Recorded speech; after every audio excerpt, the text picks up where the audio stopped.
जय मसीह। आज 14 दिसंबर 2024।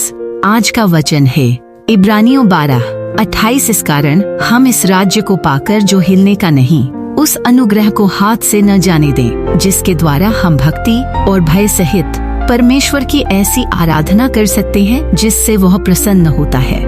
एक स्थिर राज्य का वरदान विवरण। यह पद हमें यह याद दिलाता है कि हमने एक ऐसा राज्य प्राप्त किया है जो कभी नहीं हिलेगा। यह परमेश्वर के राज्य की स्थिरता और अनंतकालिकता को दर्शाता है। संसार में सब कुछ अस्थिर और अस्थायी है, लेकिन परमेश्वर का राज्य स्थिर और स्थायी है। यह हमें स्थिरता और सुरक्षा की आशा प्रदान करता है। हमें अपने जीवन में ऐसी बातों पर ध्यान देना चाहिए जो अनंत हैं, जैसे परमेश्वर का वचन और उसकी सेवा। दानियल 7:14। और उसे अधिकार और महिमा और राज्य दिया गया कि सब देशों और जातियों और भिन्न भिन्न भाषा बोलने वालों के लोग उसकी सेवा टहल करें।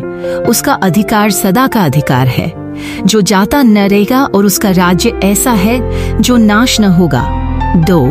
अनुग्रह को थामे रखना। हमें परमेश्वर के अनुग्रह को अपने जीवन में पकड़ कर रखना है। अनुग्रह का अर्थ है वह मुफ्त उपहार जो परमेश्वर ने हमें दिया है। अनुग्रह हमें परमेश्वर के साथ सही संबंध बनाए रखने में मदद करता है। हमें हर दिन प्रार्थना और वचन के अध्ययन के द्वारा परमेश्वर के अनुग्रह को बनाए रखना चाहिए। 2 कुरिन्थियों 12:9। उसने मुझसे कहा, मेरा अनुग्रह तेरे लिए पर्याप्त है, क्योंकि मेरी सामर्थ्य निर्बलता में सिद्ध होती है। इसलिए मैं बड़े आनंद से अपनी निर्बलताओं पर घमंड करूंगा कि मसीह की सामर्थ्य मुझ पर छाया करती रहे। 3.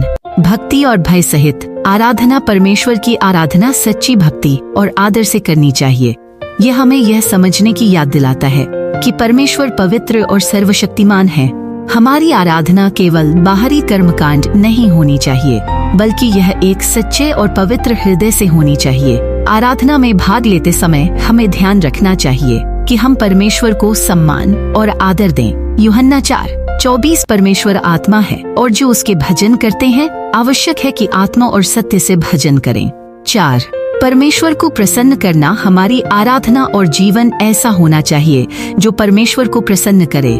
परमेश्वर को प्रसन्न करना हमारा मुख्य उद्देश्य होना चाहिए। अपने कार्यों और जीवन शैली के द्वारा परमेश्वर को महिमा दें। दूसरों से प्रेम और दया दिखाएं, क्योंकि यह परमेश्वर को प्रसन्न करता है। रोमियो 12:1। इसलिए हे भाइयों, मैं परमेश्वर की दया याद दिलाकर तुमसे विनती करता हूँ कि अपने शरीरों को जीवित, पवित्र और परमेश्वर को भाने वाला बलिदान करके चढ़ाओ। यही तुम्हारी आत्मिक सेवा है। निष्कर्ष। यह पद हमें सिखाता है